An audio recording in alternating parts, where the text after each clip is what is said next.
Welcome to the Yang Gang Roundtable. It is Sunday, April 26th, 2020. I am here with Elizabeth, Faye, Jeremy, Mia, and Moto, and Zach. There we go. I always skip the person who's after me. It was almost always only Zach. I'm sorry. Hello, Zach. We haven't heard from you yet. Is your mic working? I think so. Excellent. I can hear you.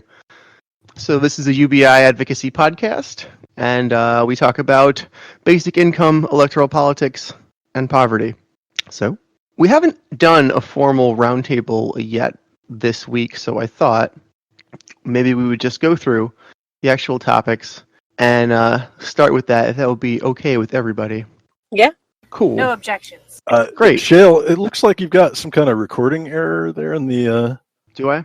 roundtable bot. I don't know if that's actually... Well, let's see. Okay. FYI. Now, he says that all the time, and he doesn't usually mean it, but he does occasionally actually lose an episode.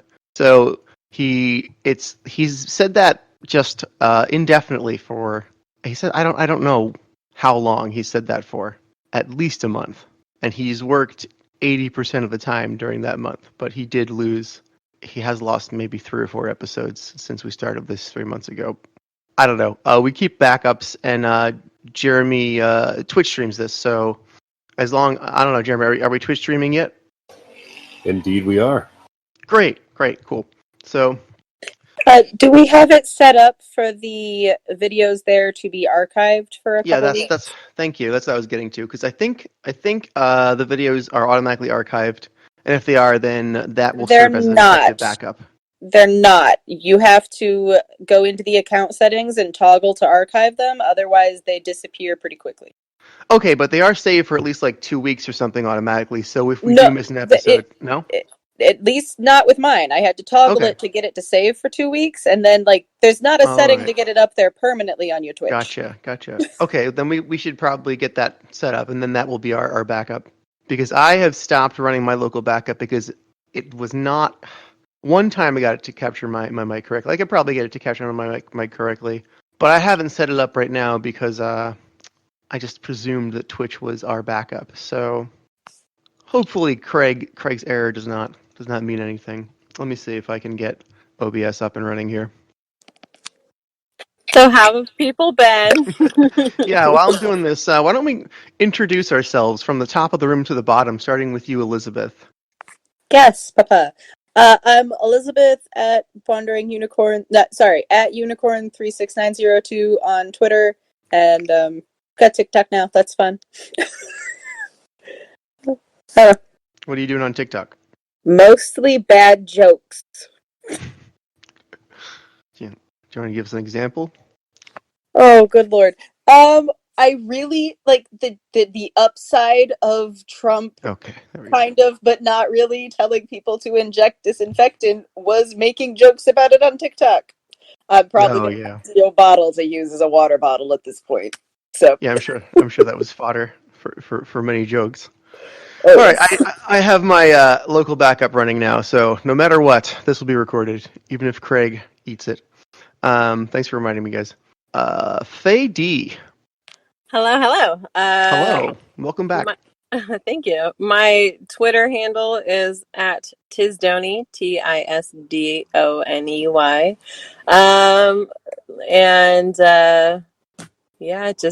I don't know what to introduce myself as. I've been working on some projects. Still, I've kind of paused them. I've been dealing with some stuff this week, so I'm just kind of doing a mental health week so that I keep my head above water for a little bit. Yeah, sounds good. Jeremy. Hi, this is Jeremy.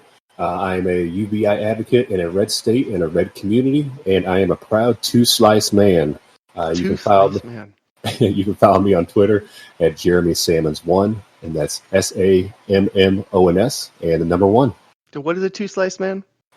Did you guys see that tweet from Eric Sanchez earlier today? I posted it in the chat. It was in a response to this. I just got on the internet for the first time today. So this Senator Mark Warner, he did an amazing tutorial on how to make a tuna melt sandwich. If you guys haven't watched it yet, you got to check it out. Nice. And Mia. Hi, I'm Mia. I am Mia Songbird at Mia Songbird on Twitter, and right now I'm experiencing a bunch of echo from everybody, so it's a little confusing for me, but I'll try and get that fixed here as we go on. Okay. Well, hopefully we'll be able to get that fixed. And thank you. And Moto, my dungeon master. I am, as Shael says, his dungeon master and sometimes collaborator on nerdy game projects. I have a pretty boring Twitter, but if you want to follow me, it is at Moto Motes. That's with an underscore between the two. And I'm basically here to be the Resident Evil Bernie bro if anyone needs to angst or clash, just to throw a little spice into the mix. That's true. After we do the moderated discussion, everybody can pile on him if you don't like Bernie Sanders and his ilk, and take your grievances out. Just have at it. So I say that, but he was my second choice after Yang. So Zach, waiting patiently. Right, and my name is Zach. We're getting a allergy. Zach, you're having some audio problems. We're getting like every other syllable. Is that any better? I think so. Try again. Okay. So my name is Zach. I was just apologizing for having an allergy. It happens. Is that I'm also having that. You could follow me on Twitter if you want. It's at Sacher. That's ZACH_SACHR. And I also have my own YouTube channel, which is pretty much just a rant about random political topics. And occasionally I have guests on too, with the Liberal Conservative on YouTube. All right, thank you, Zach. We caught most of that, and I think hopefully our technical issues will hold through the show. Usually we can understand you. So let's do the moderated discussion format, because we have not actually done that once yet this week, and I would like to do it with the topics that we picked. So here's moderated discussion format B. Each speaker will have 2 minutes and 30 seconds to speak on each topic. Discord's voice chat can add a periodic delay that makes it difficult to judge when someone's finished speaking by silence alone, so please signal that you're finished talking by saying, "Thank you, I've said my piece," if you finish before your time. If you'd like to respond to another speaker during their time, type R in chat, and I will call on you to make a 30-second response when they're finished. In this format, each speaker may respond to any other speaker's talking points no more than twice in aggregate over the course of the recording session, and no more than 2 responses may be made per talking point. Priority is given to speakers who type R in the chat first. Please take notes on any additional responses you'd like to make, and say what you didn't have time to say during the open discussion that follows. So, any questions? All good here. All right, great. So I will begin with topic number 1, and starting at the top of the room with Elizabeth. There we go. The price of oil has gone negative for the first time in history. What does this mean? What are its implications? What are its positive and negative aspects? And should this affect United States policy in any way in the near future? Oh God, I am not near versed enough on economics or stock markets to answer most of that. That's okay.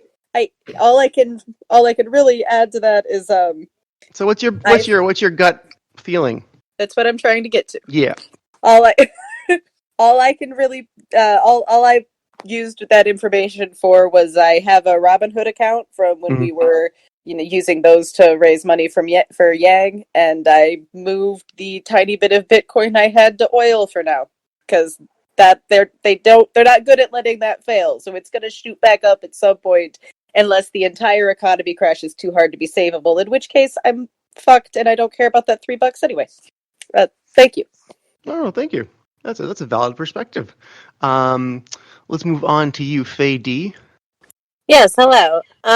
Okay, so as far as the oil going negative, I mean, I like that gas is under $2 like a gallon. I'm not gonna complain. But of course, not driving all that much.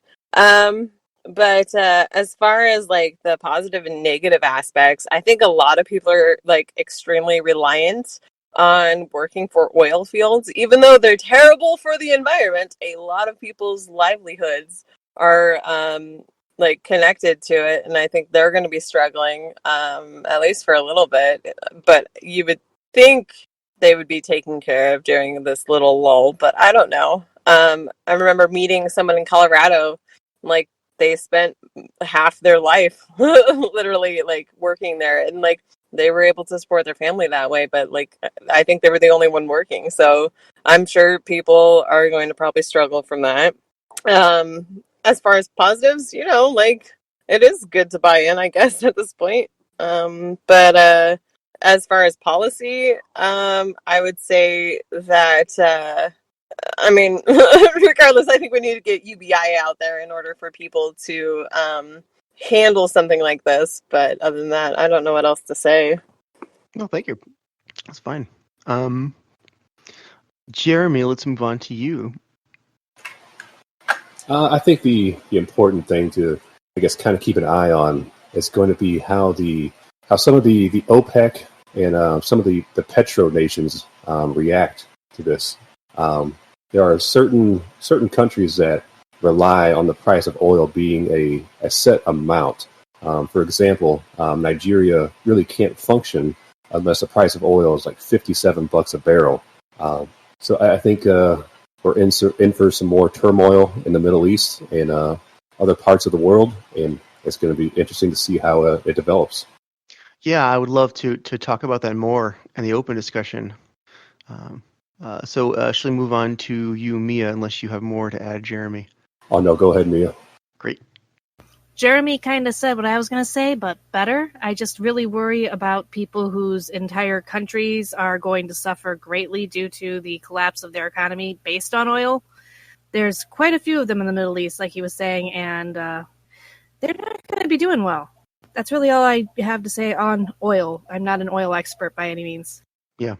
Well, thank you, Mia. It can be tough sometimes to answer these questions when you're not, you are not an expert, and it does require a little bit of knowledge. And we have a good number of us already having answered, so we'll go the other direction, starting from the bottom up next time. And now let's move on to our guest, Moto. So no disagreements with anything anyone said so far, though I guess I have some additions. I know Elizabeth said something about stock and Robinhood. I actually got my random free stock from that was Chesapeake Energy, which is entirely like oil and natural gas extraction, and that stock is just completely evaporated. It does not exist anymore, which is pretty cool.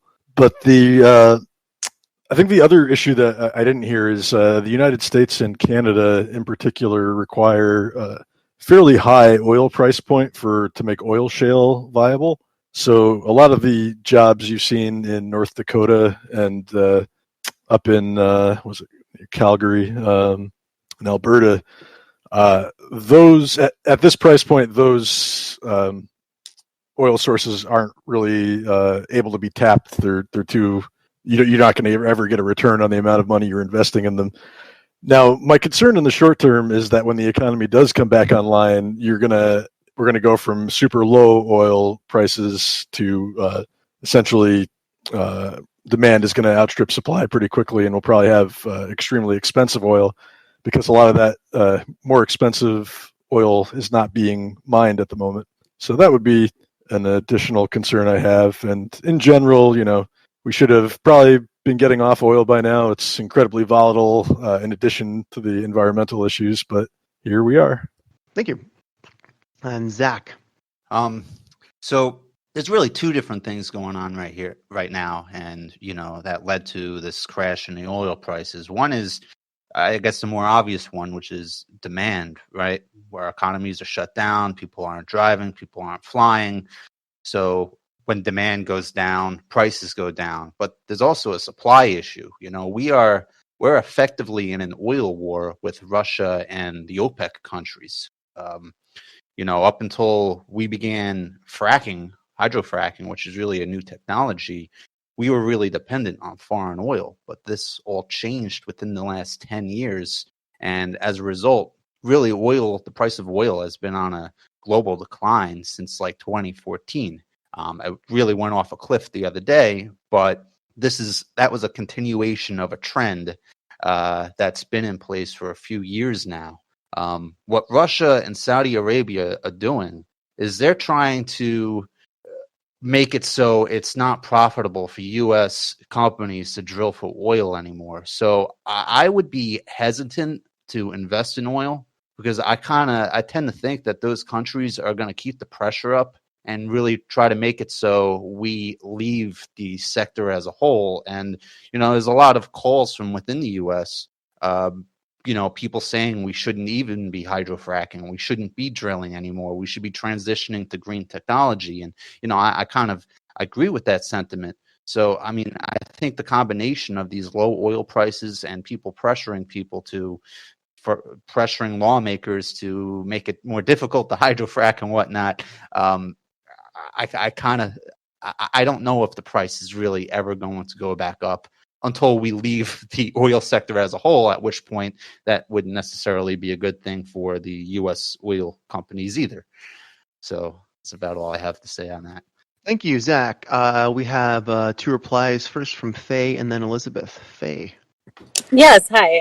So I wanted to talk about the whole going green and switching over. I think this is a perfect opportunity for us to look into alternative solutions for oil and get away from that, because I literally just had a conversation with somebody and they're like talking about how fracking started happening in their city, and within 15 years the whole area is toxic, and like children really young are getting super sick, and like it's just bad. Like we need to get away from it as quickly as we can, and I think this is a great opportunity, and then we might actually be able to end some wars because of it too. Thank you, Faye. Elizabeth. I just wanted to really quick cut in on buying stocks in oil, because I should specify that I literally mean like $3. I think the best advice I've heard for people for stocks that don't know what they're doing is only invest what you could literally like light on fire and throw away. That was $3. I wasn't sure how to get back anyway, so that I'm comfortable investing. I would not do more than that. Fair enough. All right. Moto, we have in this format a limit of 2 responses per item, or per 2 responses per speaker per topic. So please save it for the open discussion. We have plenty of time. So moving on to the next topic, we'll start though with you, Zach, and then we will get to you right after that, Moto. And sorry about that. Anyway, it keeps the flow. We gotta keep the flow of the show going. So topic number 2: should we participate in calling for a general strike on May Day? What could that accomplish? There's a big topic. I'm glad we're addressing that one. Zach, you ready? I'm ready, and I have a feeling I'm going to have a contrarian view on this. That's why I'm so glad you're here, because you're going to generate discussion. I'm the controversial one. I kind of think participating in a general strike would be counterproductive in our goal of achieving a universal basic income. Because, if you're able to strike and risk losing your job over that, then you can't really, it makes it more difficult to make the argument that we're struggling and we need money. You know what I mean? And all it's going to do is just further cripple the economy, and that doesn't help anybody. And I kind of think in times like this, we need to come together as a country and do what's right for our fellow citizen. And, that includes showing up and going to work if you're in a sector, in an essential needs sector, or, at the same time, I think employers really should be taking care of people too. But, I think there's a lot we can do. If you're talking about how can we create a bottom-up movement to make it so workers get better protections and more money, there are organic ways we could do that without striking. And, for example, Amazon, we could just stop buying crap from Amazon and instead buying stuff from American-made companies. It's simple. We could, I don't know. It's just the only quick example I'm coming up with offhand, but I kind of think striking would just be counterproductive. Oh, thank you, Zach. Let's move on to you, Moto. Okay. So I guess I guess my answer would be ideally yes, but pragmatically, I don't know that we have the kind of sector cooperation and coordination that would be required to effectively pull off a general strike right now. I would really, as a socialist, be happy to be proven wrong on that, but I don't have a tremendous amount of confidence at the moment. I would disagree with Zach a little bit about the it being counterproductive for a UBI project, mostly because I think if you're going to extract any real concessions from the ownership class at this point, including for things like UBI, you're essentially going to have to leverage the small amounts of power that people as a whole have, and that at the moment is still labor. And given that you're in a kind of unprecedented black swan crisis right now, like COVID-19, labor has probably more leverage than it typically has right now to now obviously that is going to cause some issues and upheaval, but that's almost the point, really. Thank you. Let's move on to you, Mia. I'm probably going to retread some of Moto's ground here in what I'm saying, but I spend my time as a caregiver, so that might kind of make my opinion from a, let's call it a limited perspective, but I think a general strike is something I would personally really support. I don't think that the corporate or governing class pays attention to anything that isn't economic, and most other forms of protest are usually like pushed to the wayside, so they're hidden from the public and such, and you can just keep going anyways. The protest doesn't really affect anybody's lives in a large enough way to make something happen. Now, whether or not we can actually get people on board with it enough to make it an effective protest is, again, a bit problematic. And that's my piece. You do have to hit a critical mass, do be sure. Okay, Jeremy. I think it really depends on what the ultimate goal would be from a strike. I don't think we have the capacity to make a UBI centered general strike, but I think I think certain sectors of workers definitely have more power now than they ever have. So folks like fast food workers, grocery store workers, gas station workers, all these essential jobs that these people make poverty wages often. I think with the correct goals in mind, they can really make something happen. So as far as like the fight for 15 or for employer provided health care, the right to unionize, also hazard pay or personal protective equipment on the job, I think they could make a very powerful case right now. And I genuinely hope that they capitalize on this moment, because they're not going to get an opportunity like this anytime soon again. That's all I have to say. Thank you, Jeremy. It's true that opportunities like this are rare. Faye, let's move on. Do you have anything? Yes. Right. So as far as general strike, I'm not sure. But I do think there should be the opportunity for essential workers to be able to choose if they want to have unemployment instead of being an essential worker, because they are not being treated like, some of them don't get as much money as people on unemployment, and they feel hostage. I think they should have the option to go on unemployment and be replaced by someone who's willing to take that job. I do think that is important. And I agree with the fact that we should be providing healthcare and personal protective equipment to these people.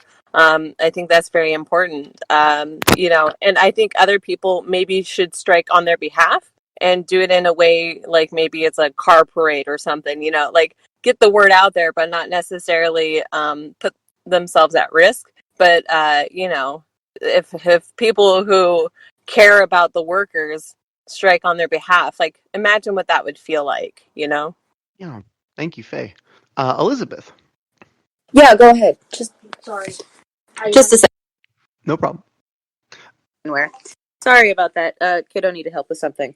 No problem. So you have a response. Yeah, I have a response to that because I have. I agree that I wish essential workers had the option to choose to be unemployed or vice versa.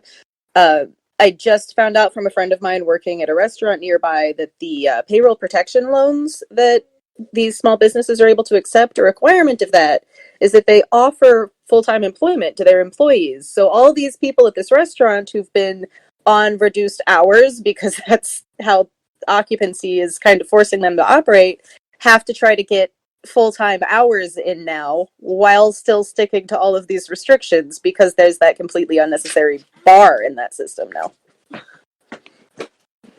Oh, okay. Thank you.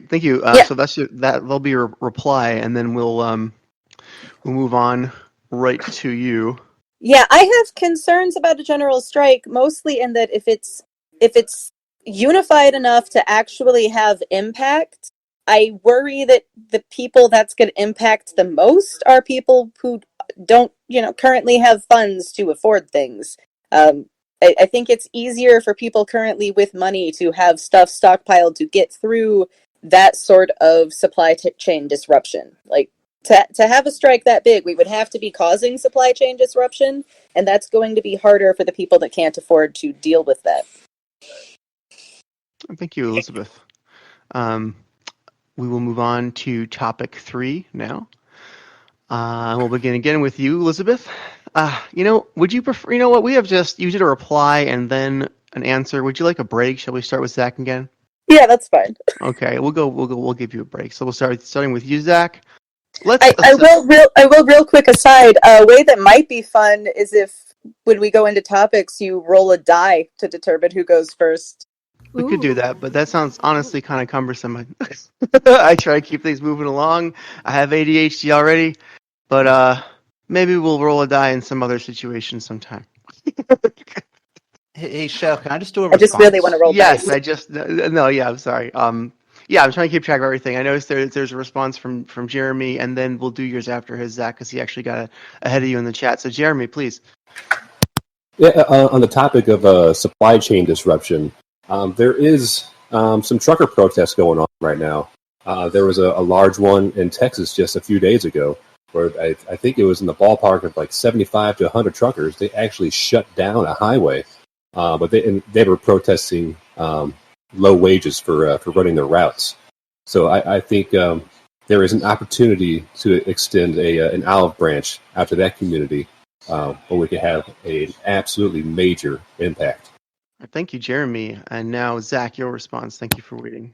Yeah, so this is kind of like a piggyback onto what I was saying before, and one crucial thing I left out, and that's that there actually already are there is a major worker protest going on right now, except they're not protesting for UBI and they're not calling it a strike. They're protesting to reopen the government because they want to get back to work. I mean, these are workers too, and the left does not have a monopoly on workers. So I think in calling for a general strike, you're kind of ignoring the fact that there are a ton of workers who want the complete opposite. They want to get back to work so that they can make money. And I don't see how you can marry those two sides and effectively make a general strike work. And, I just think the more responsible way to go about this in fighting for a universal basic income is education and voting. All we got to do is vote in somebody who supports UBI. I mean, Andrew Yang had a pretty strong run, and I think this next cycle after this whole pandemic, I think UBI is going to be a front and center issue. I don't think fighting and revolution is the answer. I think it's education and voting. Thank you, Zach. Elizabeth, I see you wanted to make a reply. You've typed R in the chat, but I was strict about enforcing the rules with our guest. I've been terrible about enforcing the rules, and I've been a good host in some ways, but I really need to be better about keeping structure. So I'm terribly sorry, but I must say no, you cannot reply more than twice in aggregate during this portion. But please take note, and we'll talk about it during the open discussion. I'm going to move on to you now, Moto. Okay, what was the question? I'll read it again. Let's assess the state and federal response to the coronavirus pandemic from a human rights perspective. Is there cause for concern? Are there specific potential rights violations we should be vigilant against? Oh boy, where to begin? I think the biggest problem right now is that our society and our economy are really not set up for this kind of disruption, especially if you compare us even to similar countries like Canada, the UK. We barely got one $1,200 payment out to people, and there's no real serious talk about a second one. And given that we're looking, was it like a 20% unemployment rate right now? That's at minimum. Yeah, and so the bill has not come due for that yet. People haven't really been unemployed long enough. They haven't missed enough rent payments, and there is a suspension of evictions, but eventually that's going to end all at once, and that's going to be like a dam bursting. As far as workers go, I mean, we probably could be giving more guidance at both the federal and state level. I'm in New York, so that's one of the heaviest hit places. There's definitely more we could be doing if we wanted to be really make sure we were protecting workers, like mandating limitations on the number of people who can go into stores and that kind of thing to help workers be less exposed than they are, and subject to less viral load at the very least. Would you go as far as to call them human rights violations? I would say yes, but that's a pretty liberal definition thereof. I don't think people are thinking of it in those terms, but there's definitely a human life toll for the way we're handling it, and given our death rates so far, we're clearly not doing everything we could. But again, there are trade-offs for how much your way of life is disrupted versus how much safety you're providing. Thank you, Moto. We'll move on to Mia.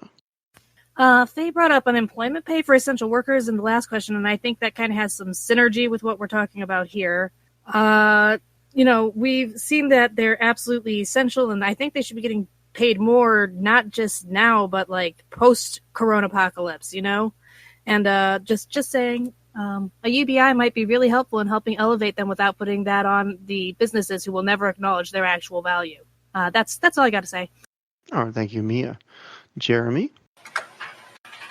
I would say I really don't know what the correct approach is to handling this pandemic. Should we stay locked down? Should we do a complete and total shutdown for 2 weeks? Should we totally open back up?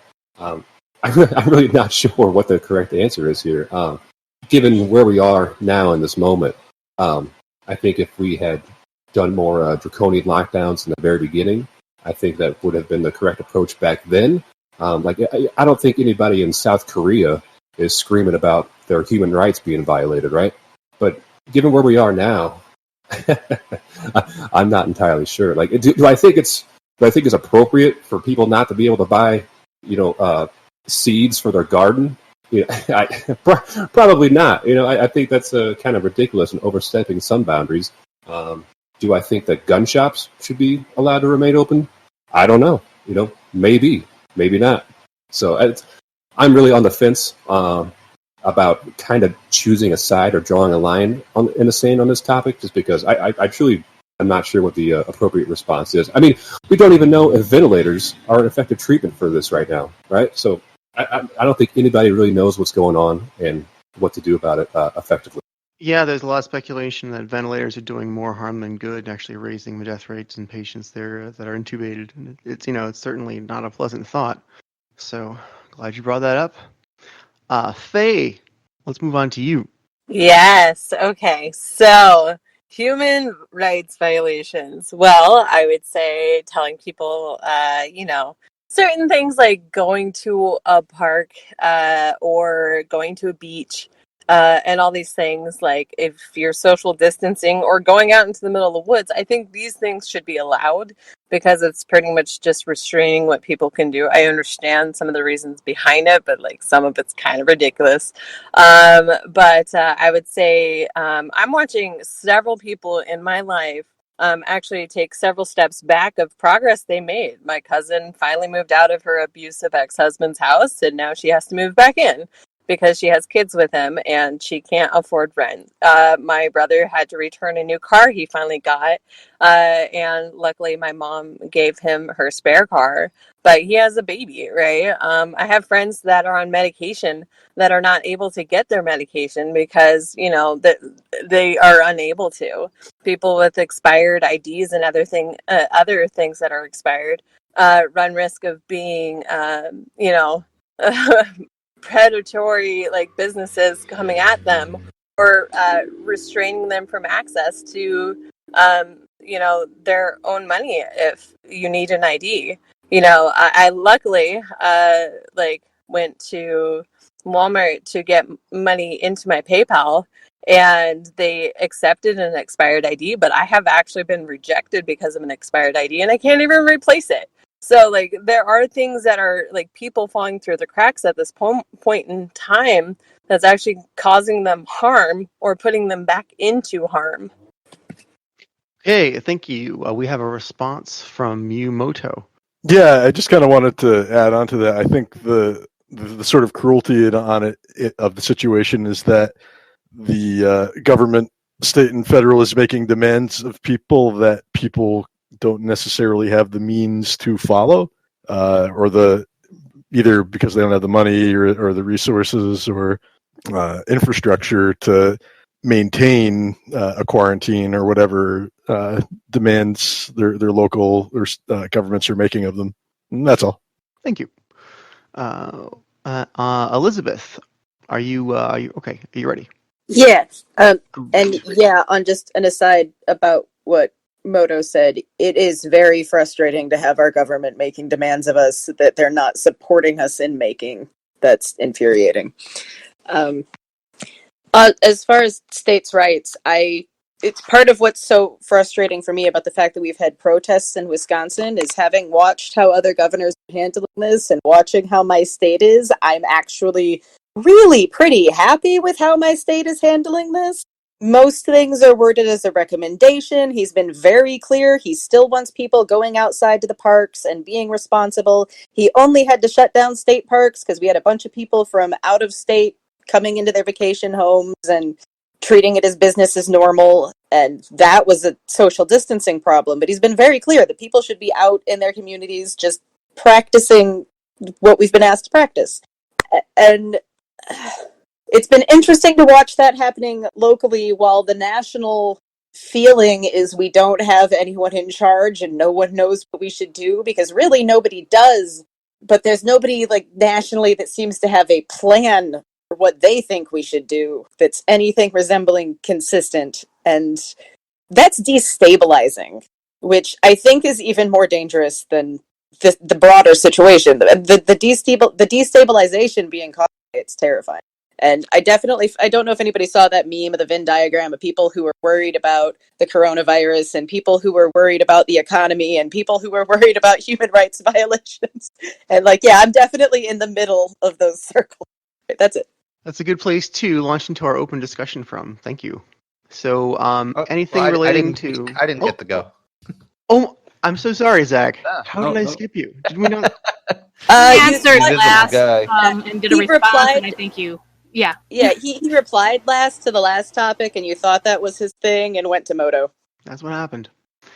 Well, thanks for catching me. I'm sorry about that, Zach. Please go on. So I think this is definitely a trying time for rights. And, you know, on one hand, some of those rights are being put under pressure by the virus. And on the other hand, possible government overreach. Like the whole thing about you can't walk in a park even if it's empty. I mean, that's kind of ridiculous. You know, it should be more of a first come, first serve type of thing where you can't overload a park or a beach or the woods or whatever, you know. But if, you know, there's just a handful of people in there and they're all 20 feet apart, I mean, that's not only should that not be viewed as not a big deal, it's probably more healthy for people to be outside in general than cooped up indoors with their relatives all day who might be sick and might be spreading the virus to them, so that's one. But there's other rights that are under pressure too. I mean, voting rights, we just had elections in primaries in a few states a few weeks ago, and I'm sure there were some people who were not comfortable going out and waiting on lines. We have the general election in November.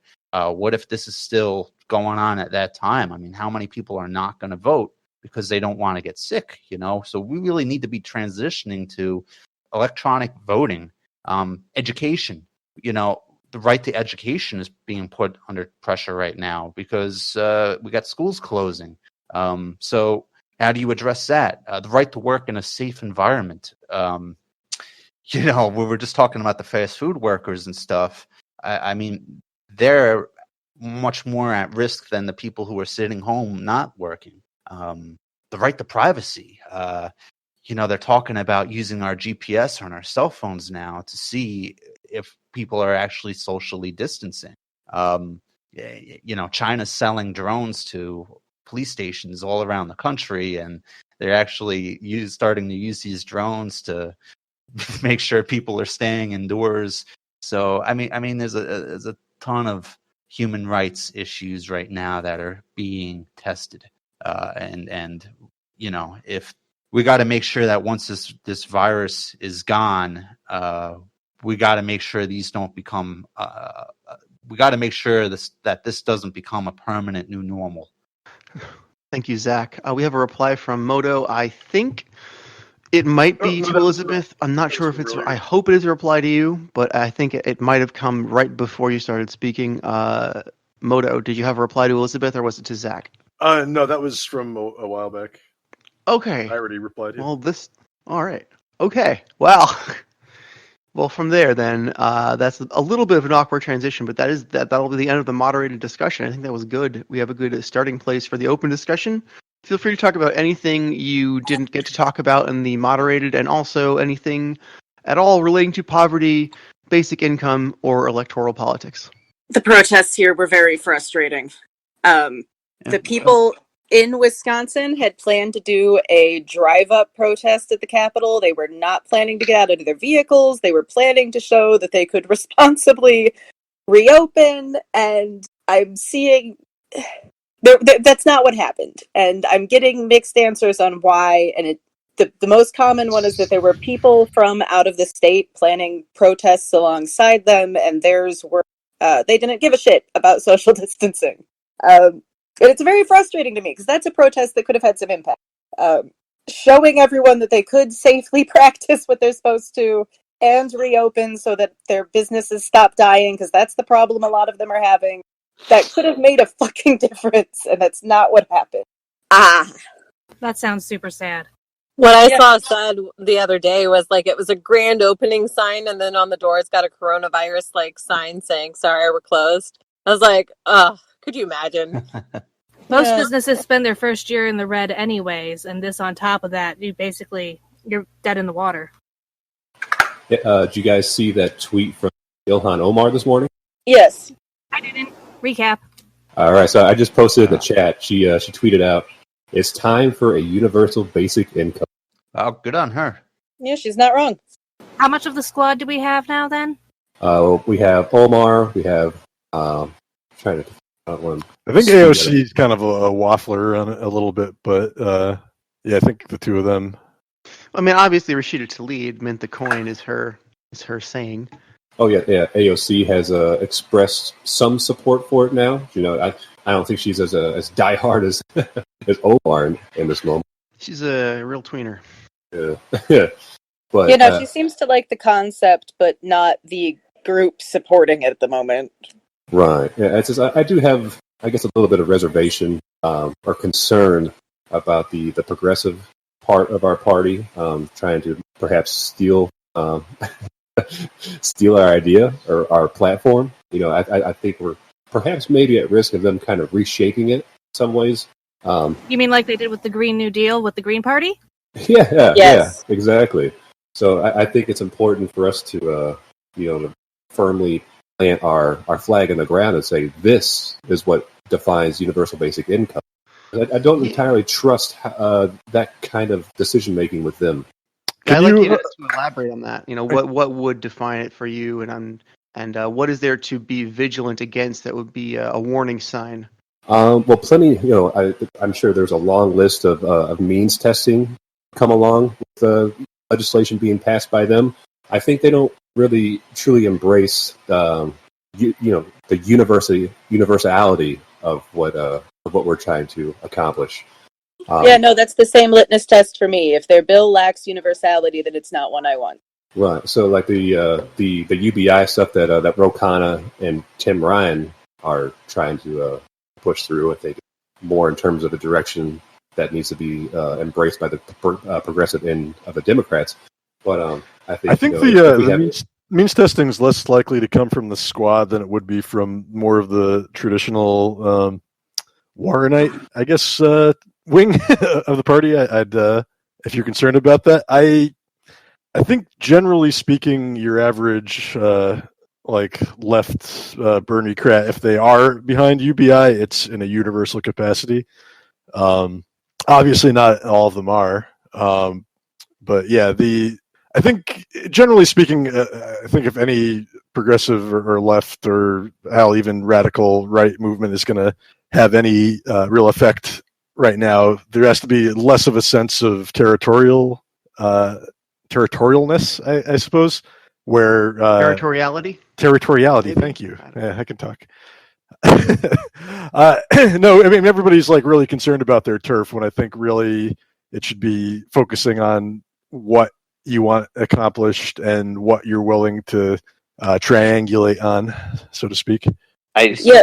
So long as it's universal, I don't really give a shit who passes it. Trump could sign this shit into law, and as long as it's universal, I would be throwing fucking parties. That's the scary thing, and that's the thing that mainstream Democrats just seem to not be responding to at all. They have no healthy fear of that, and that's the thing, if anything, that could actually take down the Democratic establishment. Trump signing API. They need to develop a healthy fear of that, because if we don't run in that in 2024, the Republicans would be fucking stupid not to.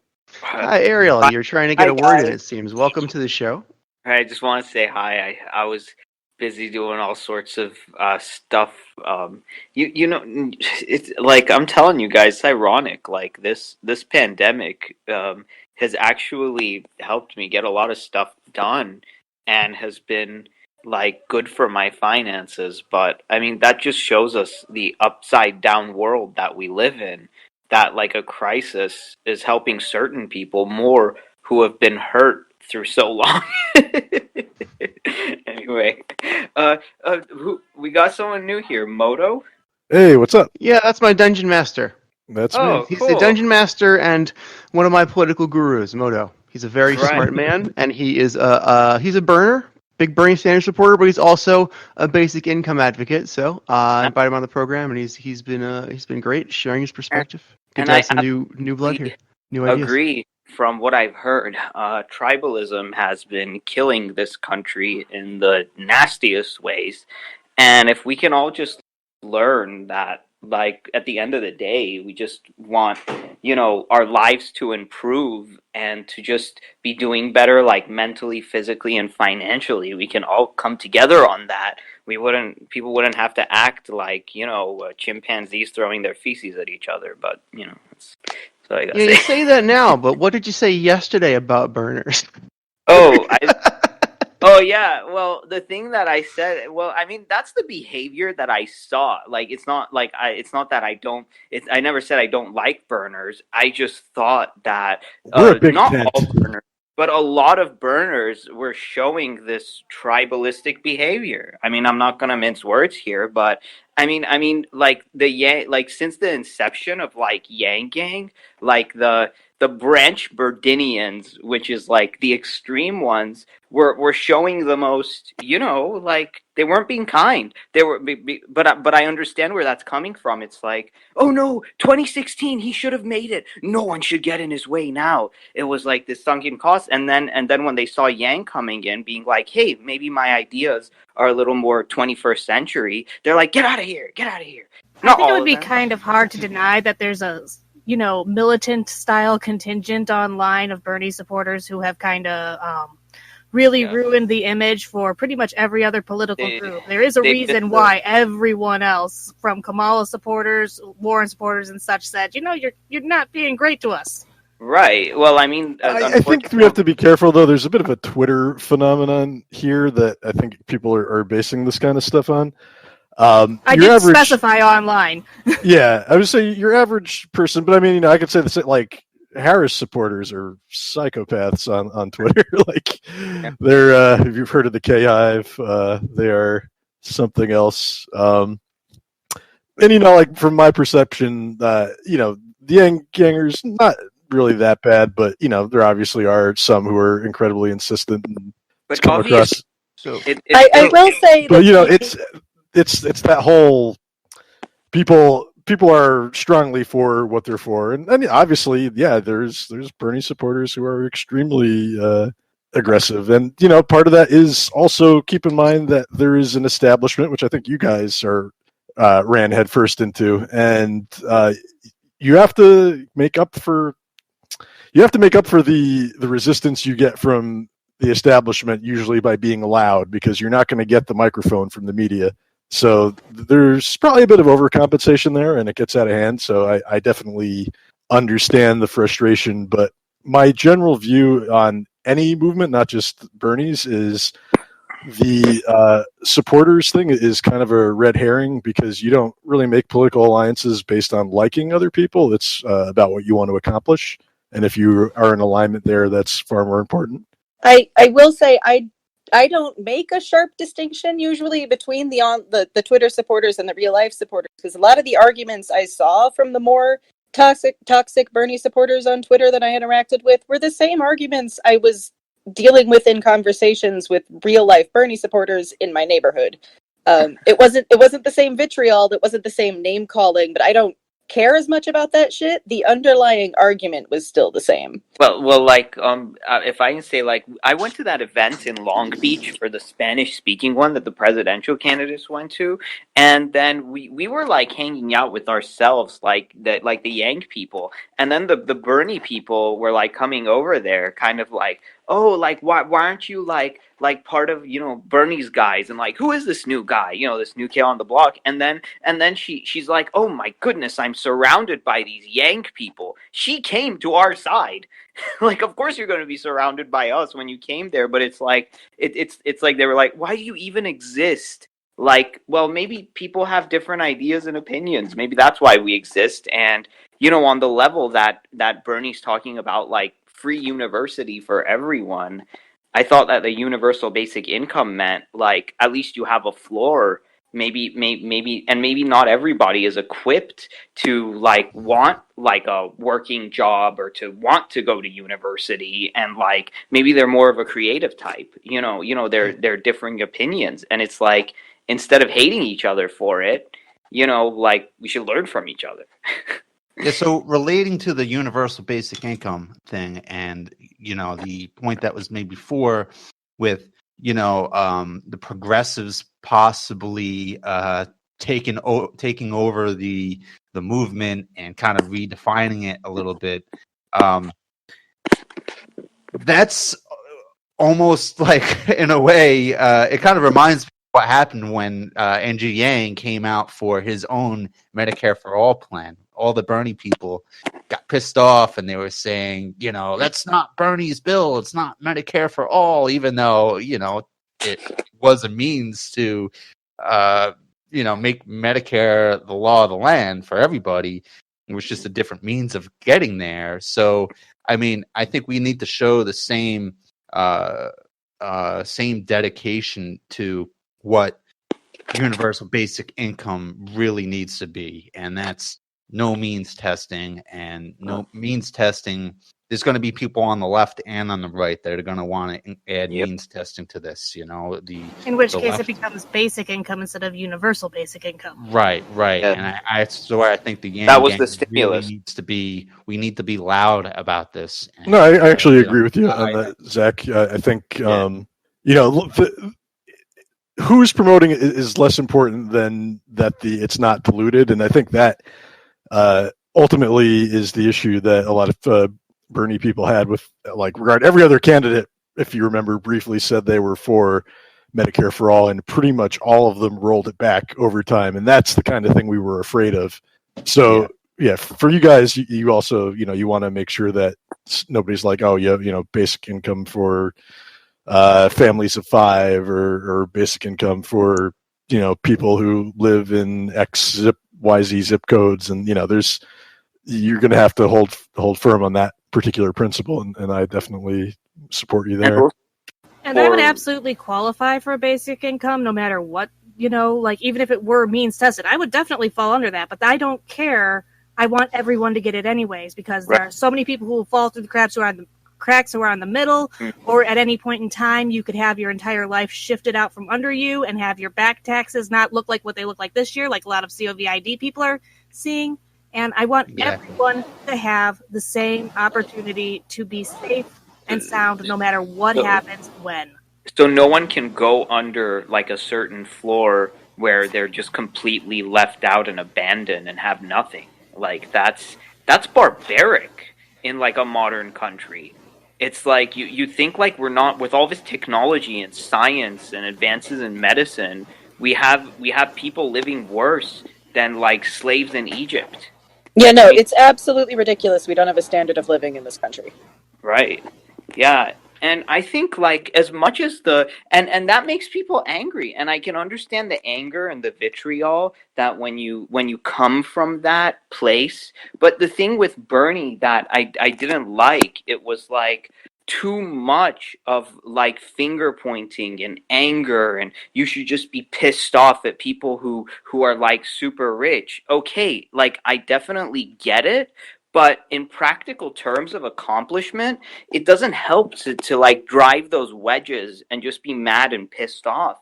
And I think if anything that Yang showed is we don't have to be mad and pissed off and angry and beating our chest. We can just say, hey.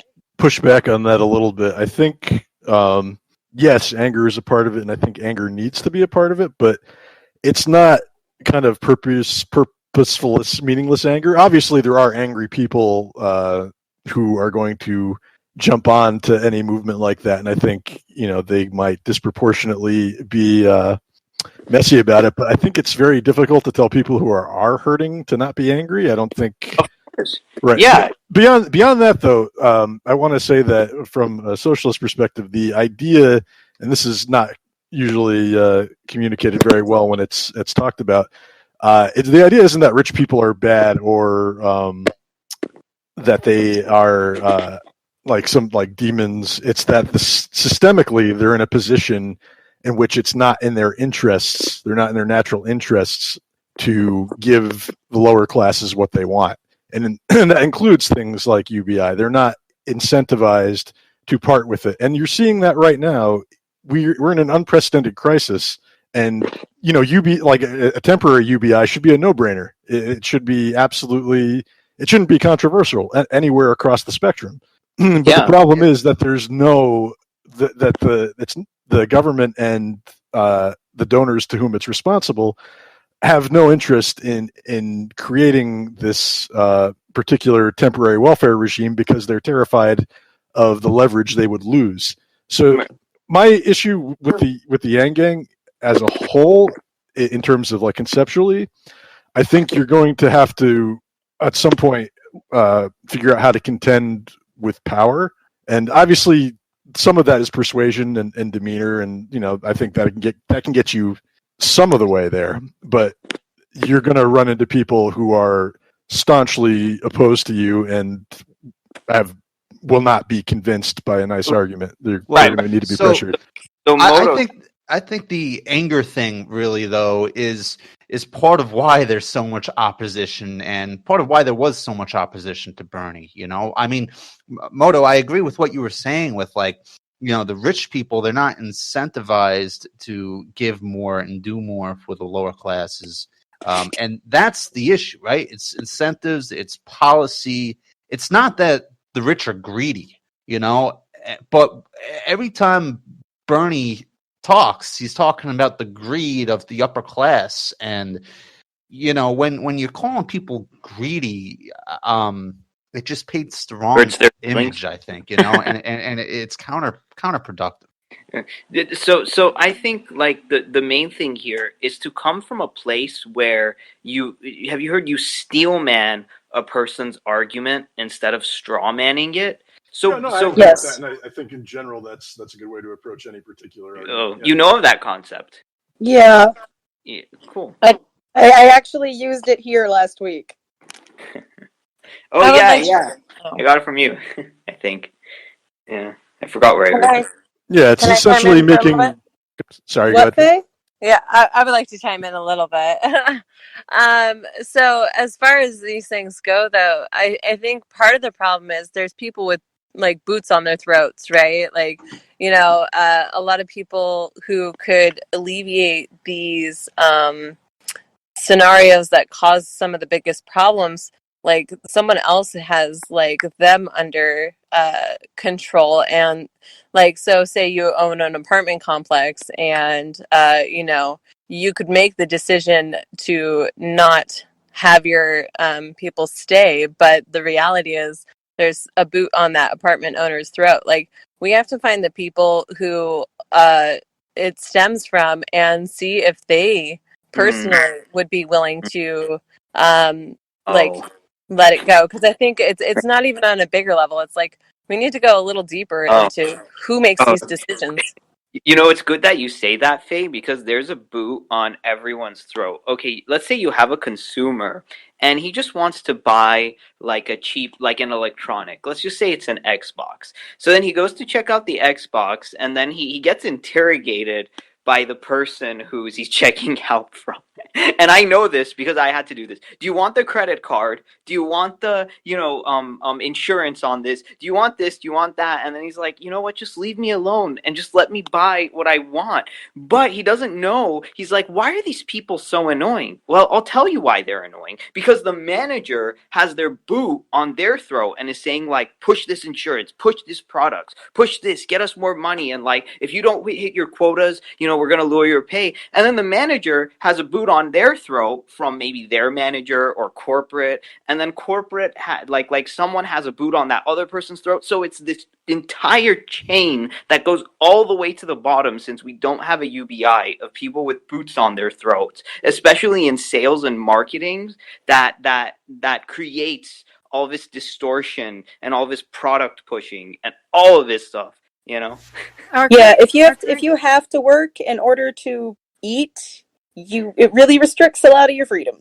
Right. Our current form of capitalism is kind of like a hostage situation, and we do need to find somebody who's actually a good negotiator to an extent. We need somebody who's able to come in and really make our argument up front and to the people that need to hear it in a way that is empathic, but also, forceful to an extent. Did you see that? Speaking of hostages, did you guys all see that meme that says person living paycheck to paycheck, and then there's a gun in back of his head? Landlord who lives rent to rent, and then there's a gun behind his head is mortgage taker who lives off landlord, and then it's the sniper U.S. government living war to war. So it's and that's what the UBI stops. Right, so it's a long line of people telling other people to pay money or to do something. It's if you don't tell this person to do this, I'm going to do this to you. And then the other person is I'm going to tell you to do this, or I'm going to do this to you if you don't do this, and you don't go tell that person. And then it's so gross. That's why it's kind of it's a systemic issue, and that's why people talk about systemic issues. It's not. I think there's a problem with modern politics in general, and again, I'm showing my socialist hand here a little bit, but you don't even need to think of it in terms of capitalism versus socialism.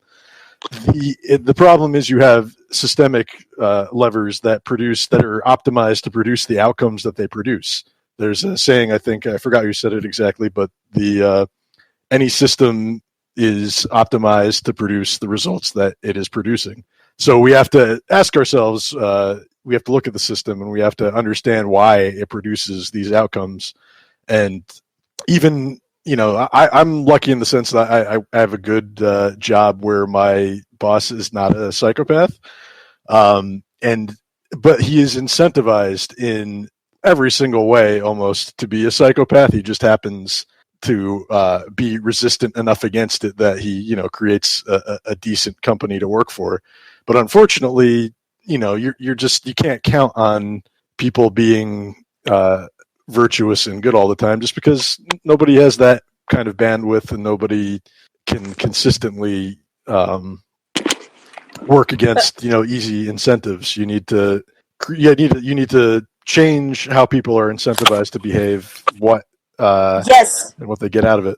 Yes, that's why I think one of the big non-really policy things Yang got right was a focus on, instead of punishing people who are succeeding under our current system of incentives, is to change the incentives so they are aligned, bringing everybody up out of poverty with them. But also to be incentivized to fix our, the planet itself, the health of the animals and the people in it. Like, we aren't incentivizing that. We're incentivizing materialism and money. And I think that is also the big problem, is we are not focused on the real problems that we really need to work on. And, there's also just a lot of us with boots on our throat, and it's just surprising to me that we don't realize how much power we have in numbers, and if we all stood against it, then it would really change to be more consensual of what we're doing. Even without UBI, I think if we just hey, this is not even ethical what you're doing, please stop, I think it could really turn a country around. Right. And it gives rise to these MLMs and things like that, and predatory, people that just want to financially cannibalize on others. Go ahead. Sorry, I interrupted someone. Well, I actually just had a question about something I brought up earlier, the payroll protection loan. That restriction requiring that places getting it call all their employees and offer them full-time wages. Does anyone know where that restriction came from? Who added that? Well, the general idea was they wanted to incentivize companies to hold on to their employees. They didn't want to. It was a way to prevent the unemployment offices from being overwhelmed more than they already are. But it does create this perverse incentive where people are getting paid more from the unemployment office than they are from remaining on payroll. And there's been a few cases of employers, being like, hey guys, good news, I don't have to fire you. We just got this payroll protection loan. So no one's going to lose their jobs. And all the employees are pissed off because they would have been better on unemployment. I understood that was the intention, but it came into being far too late to, in my opinion, really have that as a fair ask of companies. The ones who were already struggling had to dump their employees already. There's also the problem that the PPP has a kind of a limited amount of money that it can pass around. So you can, if it were sort of not that UI is a bottomless program, but it doesn't have quite the same limits on it that the PPP does. So it's kind of just a patchwork of things, I think, that they're trying all at once to see what happens, because they have no idea what they're doing either. Right. I kind of view the PPP as a way to really kind of pad the unemployment number, right? So I think it remain on the payroll and don't have to file for unemployment. It arbitrarily deflates the true unemployment number. If that's the purpose, it didn't succeed very well. Right. I think a big problem is we're so worried about the statistics of things and the paperwork that we're missing the whole point of being ethical on trying to take care of our people. Everyone wants to make it look less bad because they don't want to be, criminalized or demonized for making a wrong decision and or having the numbers reflect poorly. So they're just lying, which is obviously the opposite of what we want or need, or and so it's creating problem behavior essentially. Yeah, these perverse incentives exist in a way because of a lack of UBI. That's it. And I think for once, employers are always being oh, who's worthy of working, and I think this kind of shows them that I don't know, their workers are not low, because maybe they should step up their game and be a good place to work if people are making more on unemployment. But the problem is, it says in unemployment, if you refuse work. So I guess them inviting their workers back and them refusing it disqualifies them for unemployment, and there's that whole mess. Exactly. Yeah, that really sucks. Yeah, it's yeah, and it's because on the claim it says did you refuse work, and if they say no, then their employer can come back and say, we have the payment protection program, and they don't want to come back, and it's oh well, yeah. What's really confusing is if you're a self-employed or you're a sole proprietorship, you can qualify for the PPP or UI, and I was trying to work through the guidance on which is better, and to what degree one is exclusive of the other, and it's really just a complete mess. That also reminds me, I have a question about the 600 federal unemployment. Were there any weird state-by-state stipulations with that? Because I know my state, they're only starting that this pay week. They're going to back pay people for the last few weeks, apparently, but I finally found out that's why I haven't been getting it. It's because no one in Wisconsin has been getting it. I just don't know why that was happening here and in a few other states. I think a lot of them, their infrastructure is just completely overwhelmed. I know New York, you couldn't even get on their site for weeks. Yeah, I'm having a unique issue here in Texas. I fill out the application online, but I'm an independent contractor, and before the CARES Act, independent contractors were not eligible for unemployment insurance. So because I guess this is a new thing, when I fill out the application, it tells me I need to call up the office, and every time I call up the office, I get a message saying that due to the high volume, they're not taking calls. So I haven't been able to get through to anybody for weeks. Yeah, I've also heard, Zach, that some people are actually getting denied who should be approved, who are in your position, and then they have to reapply, or they're getting rallied into a second round of UI applications. This problem in our country is just so incredibly stupid that I don't even know how to comprehend it. Just imagine if Shael said that, okay, one of the requirements for being on this podcast is you have had to be on the podcast before. If you haven't been on the podcast before, you can't be on the podcast. It's you idiot. What kind of, that's a hypothetical. What kind of ideas are these? But that's the way it goes with work and work experience. You've had to do something before that you never did, or else you can't get to do it. What position are you putting people in, dumb shit? Dale, your evil twin is very dumb. We've established this. Right. Yeah, I don't know about that guy. Right. But there's also just, sorry, go ahead, Faye. Okay, well, so I have one friend.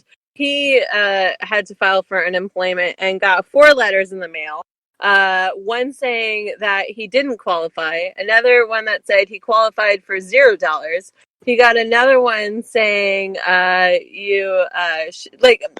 was 4 different responses, essentially. None that actually gives him money. And he has to compete against all these other people trying to file unemployment, and everyone's trying to figure out the best time to even apply because there's a rush online and you got to wait forever, and people are getting so many mixed messages, like do I qualify, do I not qualify, how much am I getting, anything, and it's just so overcomplicated that it's driving people crazy when they just need the money. Well, it's because a lot of our what it passes for our welfare state is designed specifically to not be usable. So when you have a situation like this where you actually do need it to function and you do want it to function, it's just not up to the task. It is kind of funny though, because some of these programs actually have some of the simplest applications I've ever seen for a government program, which just kind of goes to show you that they could have been doing this all along, but they've been choosing not to. Well, it's time to unemploy the people who come up with these systems. They're already doing such a bad job. If they can't do their job for the people who don't even have a job, and the people who don't have a job are doing their job by filling out the paperwork, getting things in early, being diligent. It's crazy. It's crazy. I really wish it were as simple as just firing them. That would make things so much easier. If we could just be like, you're fired. But instead we've got to go through I'm not saying that we shouldn't vote either. That's not the right message. I'm sorry. We should put better people in charge of these systems and creating these systems. And that's why, because I'm sorry, but the older people in politics and in institutions don't want to pass the torch down to the newer generation. And things have changed so much. And that's where a majority of our dysfunction is coming from. Think of Mark Zuckerberg and that congressional hearing and how ridiculous it was. Well, this is one of the arguments for a UBI. We would not need this patchwork of programs if we just had a good UBI program. We wouldn't need all these administrators and this bureaucracy which doesn't work. And I just saw that article that Jeremy just posted. Study: 71% of jobless Americans did not receive their March unemployment benefits. I mean, what the hell? The bureaucracy fails us left and right all the time. We cannot count on the government to help us when we're in need. So if we just had one program that just wrote checks out to everybody, and in times of crisis, you can increase the amount of that check.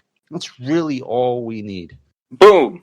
What we need is to figure out who would be optimized in a position to create the framework we need to step into. And part of the problem is we don't have a team together working on the framework.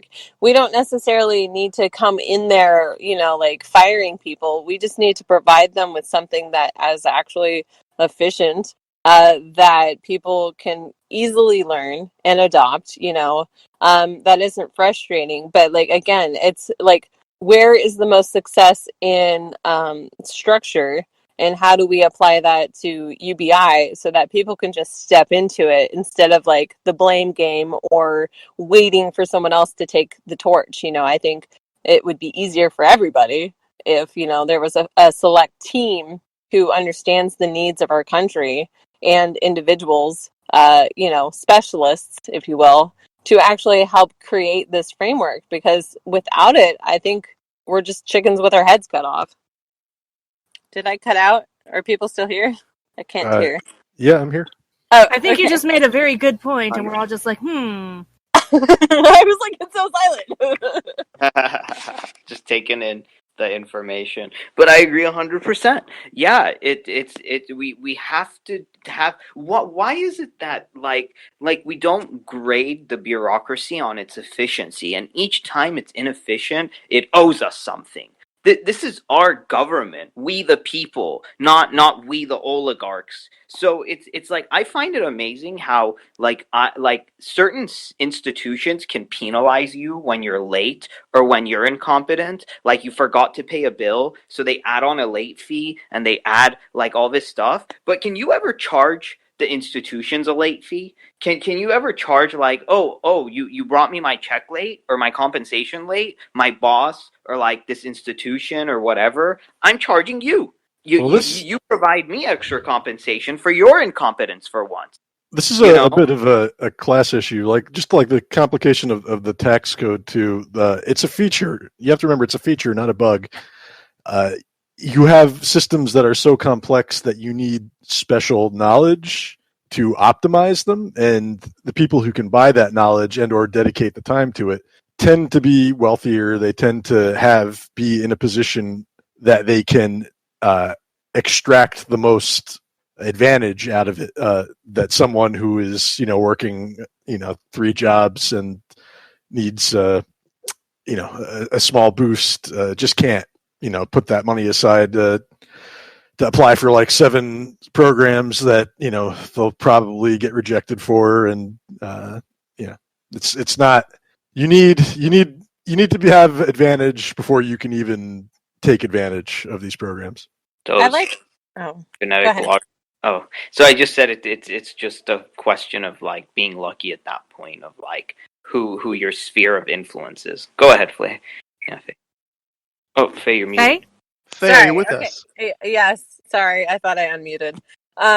No, okay. So like, I like to reverse accountability. That I forget who said it, but like, I did. where it's like, you gave me my money late, and now I can't pay my bills, and I'm penalized for it. Like it's a reverse thing, because I can't tell you how many people I've met that like work paycheck to paycheck, and by the end of the month they're like waiting for that paycheck, and if you are a day late, a week late, that includes fees, and that should not be put on to the person who is literally waiting to be paid. Yeah, that would be that would be useful to be like, not just in there, but in our government. There's a lot of times where they have done that. Individual businesses, banks, everybody should be responsible for if they don't fulfill their end of a contract. Right. Yeah. Like all the time when students would do something wrong, like the teachers would go like, "Oh, you're responsible. You're not good." But all the time that the teachers would do something wrong, they're like, "It happens. When yeah. Well, you can say like it happens. People make mistakes because you're the one in charge, and we're not." But when we make mistakes, it's like, "Oh, you should be more responsible." Accountability is it's a complete double standard. But it also encourages the predatory businesses, like maybe loan offices. They are the ones who financially benefit from other companies being late, and it's not helping anybody, except for the ones who are trying to get those fees. Right. It's like the old story of the whipping boy. It's like our government does something stupid and unaccountable, and then like instead of the person who did the thing suffering, it's the whipping boy. They would go over to the whipping boy and they said to the prince, you better not do that or we'll like hurt this whipping boy. And they're like, "Oh, I'll do it. Okay, that's it. You give us no choice but to break the other guy's legs, not yours."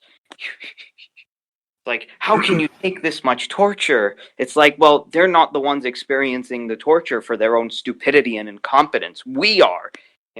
That would work on me, though. I'd feel really bad for the whipping boy and be like, "I'm done."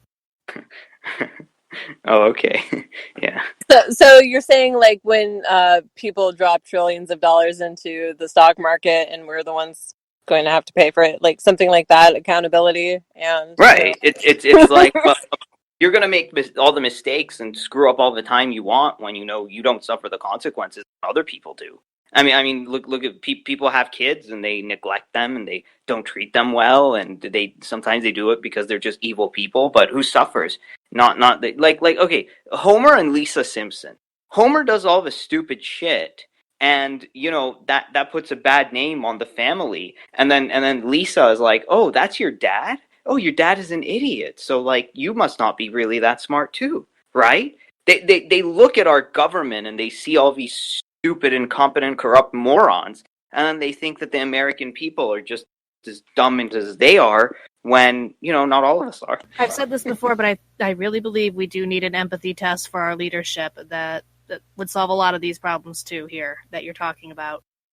A lot of this is just mental health issues, though. I mean, there's trauma from childhood that a lot of these people haven't even worked through, and they're the ones in charge of making decisions. And if you have trauma and you feel in a panic, you're going to go to an automatic response that was wired into you maybe when you were a child. And so you're making these decisions pretty quickly. I'm not saying this is always the case, but like if you don't address trauma, you're going to make decisions out of alignment with your values unintentionally. Well, that's why Yang wanted a psychologist in the White House, right? It would have been a good idea. Right. So many good ideas. So many good ideas. And who are the people keeping these good ideas down? The same people that we're talking about who don't know what's wrong with them. It's like you go present the evidence to a person who's known for denying evidence. We're stuck in this thing, and we gotta find a way out. Well, part of it is I don't think we employ people who are experts in their fields to even test the people in charge, you can find videos online of people who read body language or people who know about narcissism or sociopaths. They are not given the opportunity to give a diagnosis of someone who's in charge of us.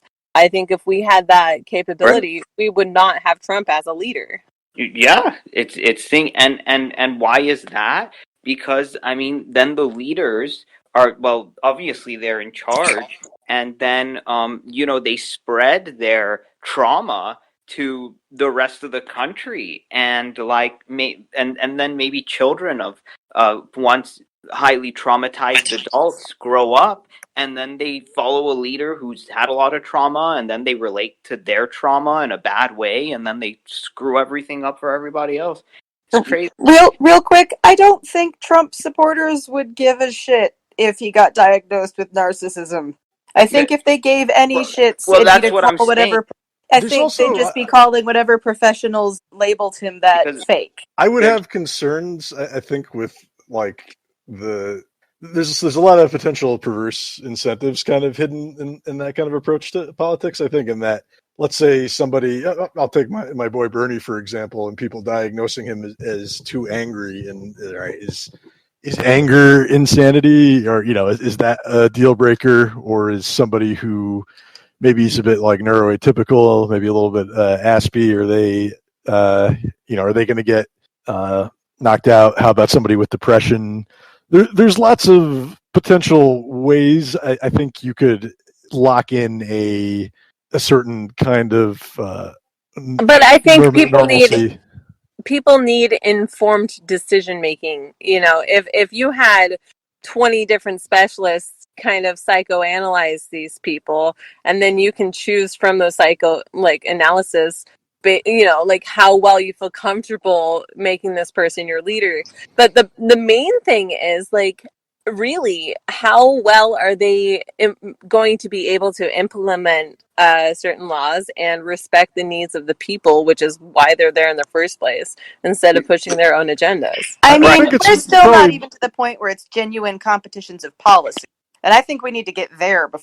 I'm going to worry less about how people implement things until I know what they actually want to implement. Yeah, I think it's ultimately about power and people who, if you have power, people are going to be responsive to you. That's why the government is so responsive to the rich in general, is because they have power. And it doesn't matter. I mean, it may even be advantageous for you in some cases to have a sociopath pushing your agenda. If you're really Machiavellian about it, but ultimately they need to be responsive to you and to your agenda. Yeah, it's telling me that, but the problem is, when you call out some narcissistic leader on their bullshit, they double down on it because it makes them angry and threatened. So that's where steel manning the argument comes in. Instead of calling out a narcissistic sociopath and just attacking, which makes them attack even more, you just assume that they really are coming from a place that they want the best for people and they just don't know how. So you just acknowledge that within them and then you go from there, instead of saying that they may just be incompetent, but you saying that you actually want to harm people and you're a bad person just makes them erupt. So that's why steel manning is so much better. Well, it also gives you an opportunity to learn from them any misconception you may have, any place you may be wrong about. I think you muted Elizabeth. Yeah, I did that on purpose. I did that. I do that when I'm done. Sorry. Sorry. I think people need to remember, like, I don't know how people feel about Joe Biden and whatnot and the issues with Tara Reid and whatnot. The left, in general has been, you probably are somewhat familiar with the cancel culture and all that crap. They're trying to essentially cancel Biden for that Tara Reid accusation. But the thing is, they have no ability to hold Biden accountable, and the people to whom Biden is responsive have no interest in holding him accountable. And it's really the same exact phenomenon you find with Trump. The people who could theoretically hold him accountable do not have any interest in doing so. So you need to create a base of power and responsiveness that can twist the appropriate leader's arms, but you can only really be canceled by your own people, and that's the irony of the situation. I have an idea that to just get these people to be competent and good, you just have to play to their ego. So if you, like I said here, and I say it again, if you said to Trump, if you pass a UBI, you'll go down as like the best president in U.S. history, and blah blah blah. And if he's such a narcissist, it's like, oh, okay, I'll do it. But you also have to be somebody in a position to talk to Trump and actually have him listen in the first place. Right? Yeah, that's true. Yeah, Mia's got it on the head there, in that, yeah, I think Trump would theoretically be responsive to having his ego manipulated, but ultimately he's going to be taken aside, and the money men in the Republican Party are going to be like, sorry, Don, you can't do that. That's not what we do here. Well, that's what we thought that the Republican Party would do to him when he was running. They would take him aside and say, like, oh, Trump, that's not what we do. But he didn't listen because his ego was that big. So even if you tell him this, and even if they take him aside, but then he'll say, no, but I'll go down as the best president in history. Oh, no, but we still don't want you to do that. Screw you. I want to do it. I want to go down as the best president in history. I think he's done that with stuff that they don't care about as much, like the trade and tariff issues. I think they're willing to cut him some slack there. But as far as like instituting a UBI, or he's even waxed philosophic about why we can't do M for all, just because he's like, oh, wouldn't it be easier to just give everyone health care? And he's a guy who thinks aloud, and his party told him no, we can't do that. So there's things they'll give him some leverage on, but not stuff that goes against their like fundamental ideology. Maybe if Ivanka asked him. Part of the problem is like people like us here don't really get the opportunity to talk to someone with so much power. Like, it's such a rare occasion, and you generally have to go to a fundraiser, or you have to be the random person who gets the answer. But save the baby from the top of a burning building. But the good news is that when we organize, they do listen. When we come out as like of one voice, or when we come out as like a contingent of a lot of people, then they will. I've seen that, and that's what we have to do, and we have to do it in a smart way. And when we do it, we have to be really smart about it and understand their personality and close them in the right way. It's all psychology. There's some kind of a scratching noise. It's pretty prominent in your background there. Oh, okay, it's gone. I was just thinking out loud. That, yeah. Yeah, go on. Sorry. Yeah, that's all I want to say. Like we just have to understand these people, like, psychologically, their history, group together, come out as a voice, and then see if we get a response after that. Test that out, I'm curious if you have any examples of what you're talking about there, because I can't think of any off the top of my head, and I'd love to have some for future conversations. I mean, like when it's work. Okay. What about this? The strike for that UCLA and Loyola had, that they said we don't want any of the presidential candidates to have a debate and respect our picket line, and they listened. They said we won't be crossing the picket line. So we can do let's do the same thing for UBI. Us citizens are not going to do X, or not going to follow X, or not going to respect you until this gets done. They were in a very specific position, though, where they actually had, the news media's eye directly on them, and something that they could hold over top of their heads, that if they did not, they weren't going to have the debates if they didn't listen. So the respect came more from a position of power from them. Leverage. From leverage is the term. But we can do that too in our own little way if we organize well enough as a majority of people in this country. Let's talk about this in terms of leverage. Now, Ariel, I like where you're going, but I think the terminus we should reach is leverage. Where does the leverage of group or organization, in the way you are thinking of it, in the way you're envisioning it, come from? Maybe like notoriety, I think, or something like that. That'll give us some leverage. And I don't think notoriety really is leverage. That's just a reputation thing. I think you have to come back. That's called clout. Clout, and that in some cases can help, but ultimately, that brings you back to labor and the general strike thing we were talking about, or just even wildcat strikes. That's still your leverage. We've learned that the economy still does not function without workers. That's what this crisis has taught us. And then, that might change in the future as automation picks up, but we're not there yet. And that means that is still the pain point that the average person can inflict upon the ruling class and people who, normally have no reason to listen to us. Right. And that's what leverage is. It's a pain point or a pleasure point, and we have to figure out what it is, where any strategy, where the leverage comes from. If I can jump in real quick, I think Ariel does have a decent point worth making. Look no further than boycott their stuff. And if a bank doesn't want UBI, if a certain interest group tied to an organization doesn't want a UBI, we highlight that, and then the organizations and the politicians that do, we raise their voices and we help them, and the ones who don't, we shed the light and we say, okay, we want to have nothing to do with you.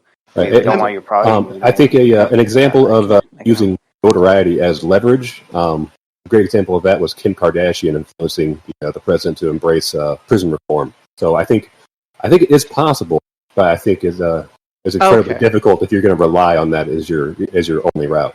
That works if your fame or your infamy or your notoriety or whatever you want to call it, if your level of influence directly reduces like the economic, like the financial support or the voter base support for a politician. Yes, but you have to actually have a politician believe that you are so vital socially that you can pull the floor out from under them. And if you are already that vital socially, you are almost certainly that vital economically to not have the interests of the poor in mind. Right, and we're also essentially talking about Hollywood advocacy at this point, and that's been a thing for like a really long time. Sometimes it helps. They tend to be more concerned with like boutique social issues, and as essentially like rich liberal causes, which some of them are good, but they're not necessarily ones that are going to have maximum impact on the poor in particular, because that's just not the world they live in. We got Elon Musk and Jack Dorsey and who's that? Dan Price, and we can build like a coalition. To be fair, though, we didn't so much get those people as a lot of them already supported the concept of a UBI and just came on board with our version of it. There's a lot of people we have to get on board with just the concept, and that's a different beast. I actually think that there was a point that you made there that I liked, Ariel, about the banks and such. I think that we could maybe get some power leverage by protesting specific banks and such, and doing not so much strikes, but gosh, why can't I remember the right word for it right now? Boycotts? Yes, I don't know why I couldn't remember that word. Yeah. But of specific industries that are causing are fighting against our cause. Yeah, yesterday I was looking to buy like a pull-up bar, one of those pull-up bars that you could wedge in your door frame. And I went to Amazon because that's the first place everybody goes to look for anything. And I really wanted to buy an American-made one. And I discovered that Amazon doesn't even have a way you could filter your search results by made in USA. I mean, how sad is that? We're going through this crisis right now where, small businesses are going out of business and people are losing their jobs as a result of this virus. But Amazon's also been a long-term problem, sucking up all these jobs. And they don't even allow you to filter search results by made in USA. So I would be completely down for a strike against Amazon or a boycott, whatever you want to call it. That's like a small change that we could get that would make a positive impact for both small businesses and American workers that work at these businesses. So, funnily enough, I think that's something the right could potentially push on, especially with Trump, given his talk about reshoring some of the supply chains from China and whatnot. Well, you need the left and the right to be. Oh, sure. I think the left. Well, all right. So here's the thing. I think there's the left is kind of split down the middle on that. You've got essentially a very internationalist, I want to say more neoliberal left that tends to be socially to the left, but kind of all over the place economically, and they will probably resist that because that's pretty much what the Democratic Party is built on now. Some of the Bernie left has a little bit more of like a nationalist streak, especially if you look at like 2016 Bernie. He was a lot more had a bit more of a focus on American industry and American workers and a little bit of a less open borders approach to immigration.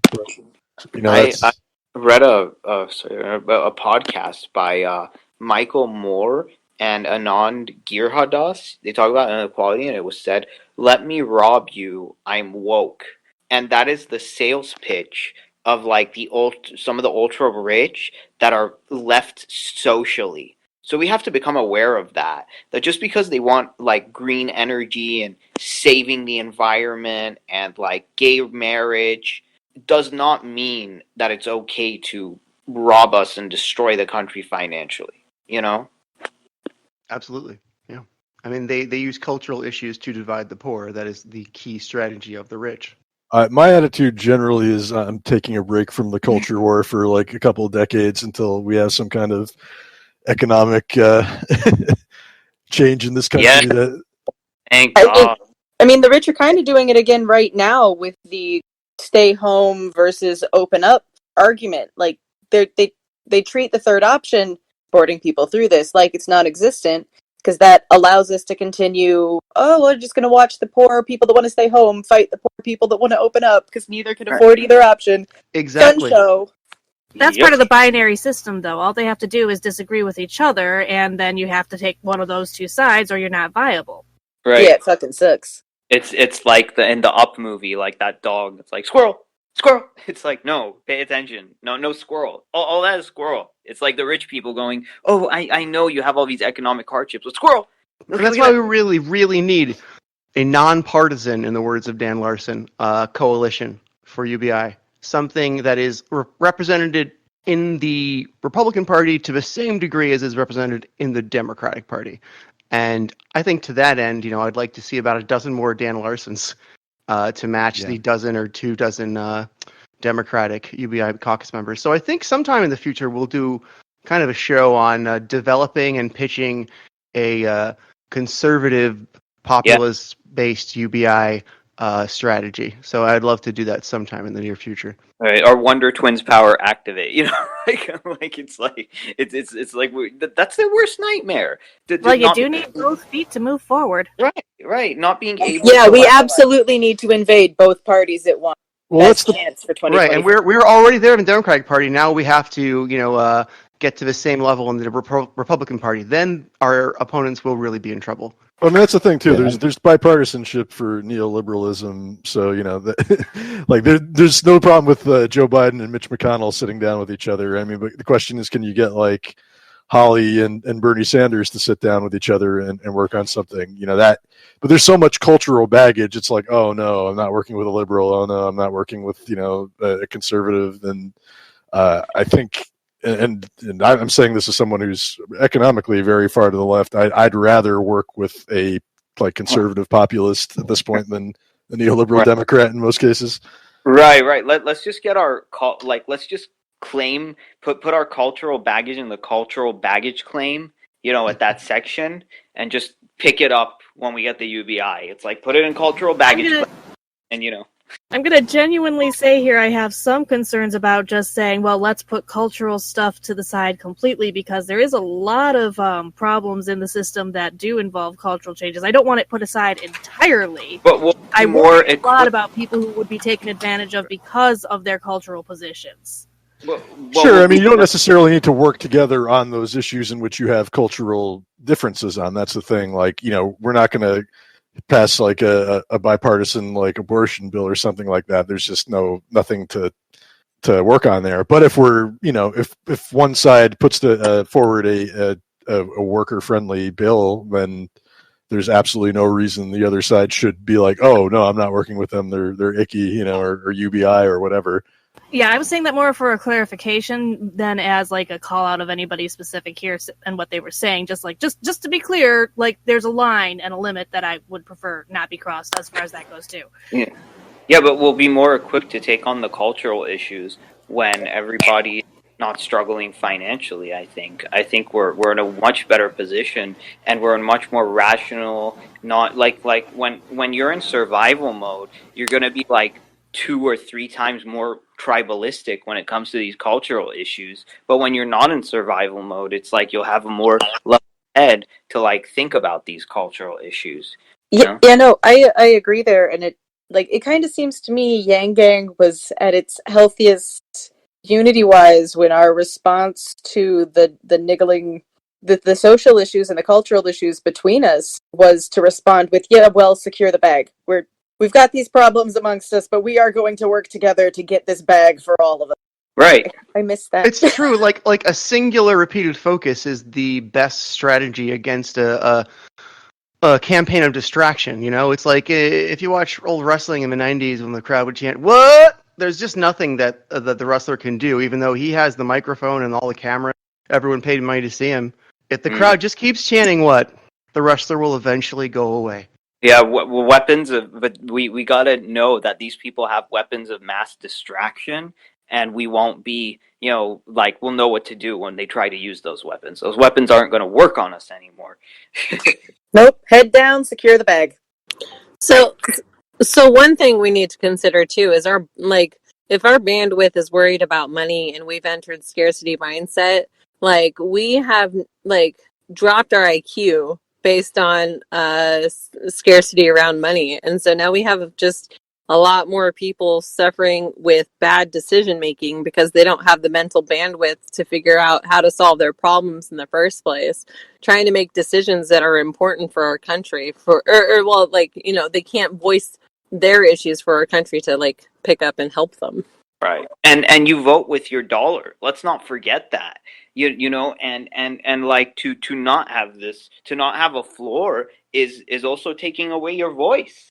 Like you can't boycott a company when you don't have money, because you're boycotting everyone by default when you don't have money. Well, worse I'd say it's not even taking away your voice. It's kind of placing your voice. It's not that I'm not spending money. I just have to spend it at the companies I have to spend it at, because that's the only place that I can afford to buy shit.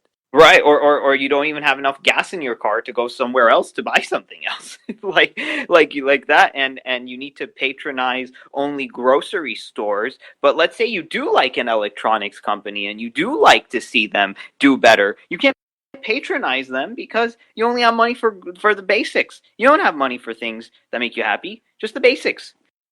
If that. All right, well, I gotta go here. I gotta go pick up stuff for dinner. This has been great. Moto, it was great to meet you. I hope we someday get a group D&D game going and we have you. That'd be great. I'd like to get you on a permanent schedule if you were interested. It was really nice to have you on here. Oh, yeah. I mean, I can probably drop in periodically. I mean, Shael and I are in constant contact. Come back anytime. No pressure. No pressure at all. But yes, thank you for This was a really great discussion, everyone. I do have to go to. This was fun. So let's just say goodbye. If everyone could just say their name and their Twitter, starting with you, Elizabeth, so you can get out of here. And then we'll do you, Ariel, and then we'll jump down to Faye and go in order. The Wandering Unicorn at Unicorn36902. Bye! Thank you, Elizabeth. We'll see you soon. Ariel. Yeah, I am Ariel's_Armada on Twitter, and you can find me on YouTube as Revolutionary Thinking. Thank you. Faye. Hi, yes, my name is Faye, and my Twitter handle is at Tisdoney, Tisdoney. Oh, and just to note, that is Faye D. We also have a Faye K, so just for clarity's sake. Jeremy. Thanks, everybody, for tuning in. You can find me on Twitter at JeremySammons1, SAMMONS, and the number 1. Thank you, Jeremy. Mia. I am on Twitter at Mia Songbird, MEASONGBIRD. Thank you, Mia. Moto. I am at Moto Motes. That's MOTO_MOTES. If you want to follow me. And yeah. Thank you, Moto. And Zach. And I am at Twitter, Zach_Sacher, ZACH_SACHER. And you can also find me on YouTube at The Liberal Conservative Report. Thank you very much, Zach. And I am SHAELRILEY on Twitter.